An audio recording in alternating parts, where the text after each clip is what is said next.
Баршаңызға қайырлы күн. Достар, мінеки қараңыздаршы, осындай кеспе лағман рецептін сіздермен бүгін бөлісуді жөн көрдім. Бұл өте оңай рецепт. Жұмыстан жай келген кезде осы тағамды пісіріп жесеңіздер, уақыттарыңыз да үнемделеді. Достар, видео ұнаса міндетті түрде соңына дейін көріп, қоңыраушаны басып тіркеліп кетуді ұмытпаңыздар. Ал ендеше кеттік. Ең әуелі қамырымызға кішкене тұз салып, бір тал жұмыртқаға кішкене суық су құйып, қамырымызды қаттырақ қылып илеп аламыз.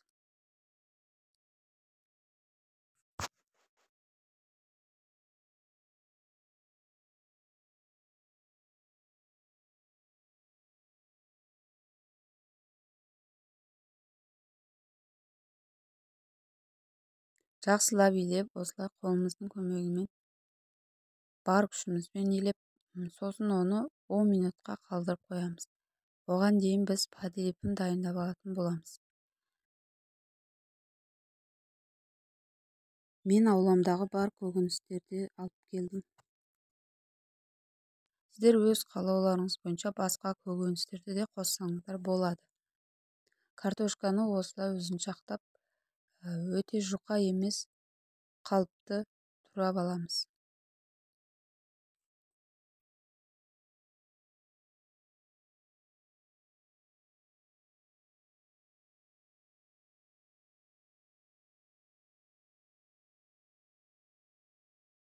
Баклажанды да осылай ұзыншақтап, бәрін бірдей формада турауға тырысамыз. Негізі баклажанның қазақша аты баялды екен. Мен оны интернеттен көрдім.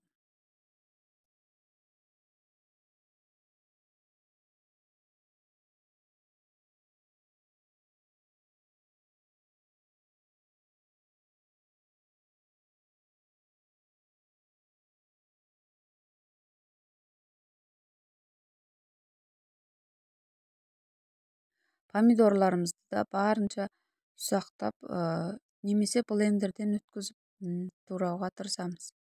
Сол кезде подлипке помидор қайнап, жақсы сарғыш түс беретін болады.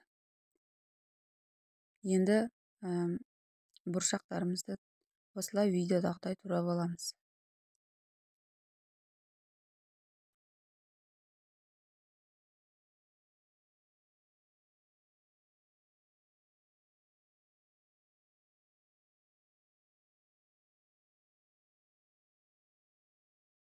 Қызыл-жасыл болгар бұрыштарды да осылай орташа 4 бұрыштап турайтын боламыз.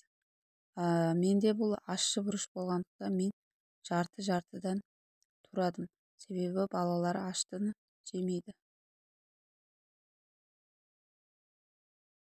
Бұл сарымсақтарымызды қатты ұсақтаудың қажеті жоқ. Осылай орташа турай береміз. Мінеки подлиптеріміз дайын. Енді осы подлипімізді құрамыз дегенше қамырымызды тағы бір илеп басып, 10 минутқа қалдырып кетеміз.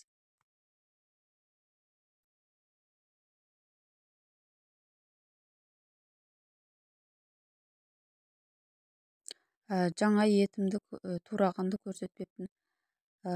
Етімізді де осылай орташа формада турап алатын боламыз.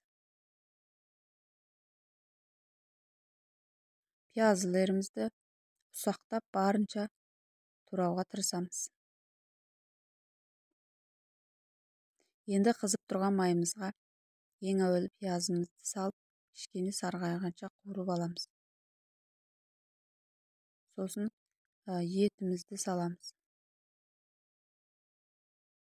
Етімізді де сарғайғанша қуырып алуға тырысамыз.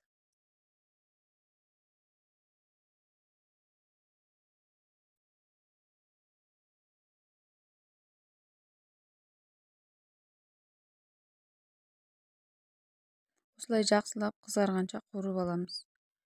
Енді етіміздің үстіне осындай помидорларымызды соғы шыққанша қуырып алатын боламыз.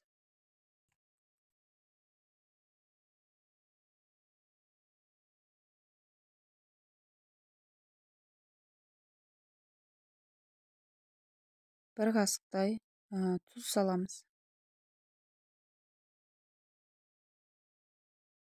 Сосын бұршақ пен картошкаларымызды салып, жақсылап оларды да қуырып алатын боламыз.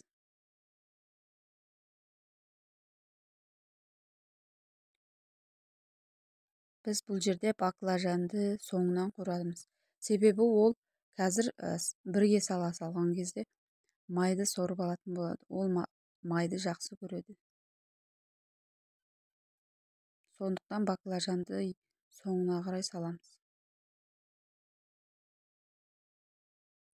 Мінекей, енді баклажанның очереті.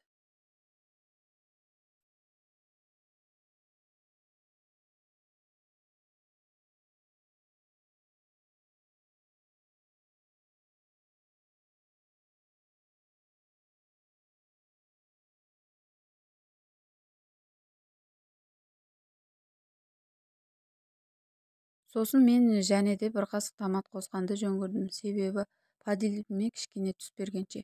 Сосын 1 қасық сояуы соус.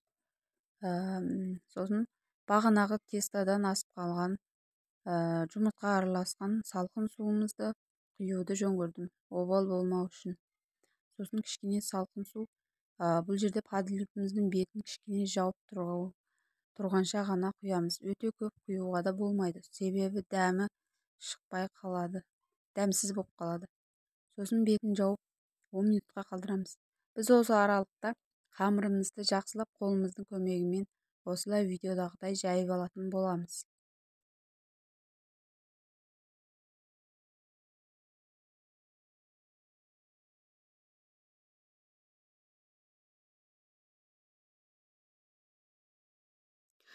Подливіміз пісуға 1-2 минут қалғанда сарымсақ, қызыл, жасыл бұрыштарымызды саламыз. Енді тестамызды 3-4 бөлікке бөліп, арнайы нан кескіш машинаға жайып алып, сосын пісіретін боламыз.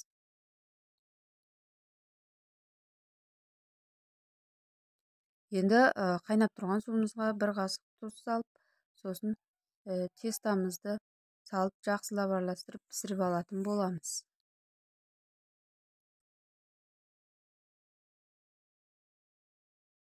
Тестамыз пісқаннан кейін оны суық мұздай суға сүзіп аламыз. Қараңыздаршы, тура қолмен созғандағыдай лағман. Сіздерде уақыттарыңызды үнемдеу үшін осы тағамды жасап көрсеңіздер өкінбейсіз. Менің осындай YouTube каналымның дамуына кішкене болса да үлес қоса кетуді ұмытпаңыздар. Ас болсын.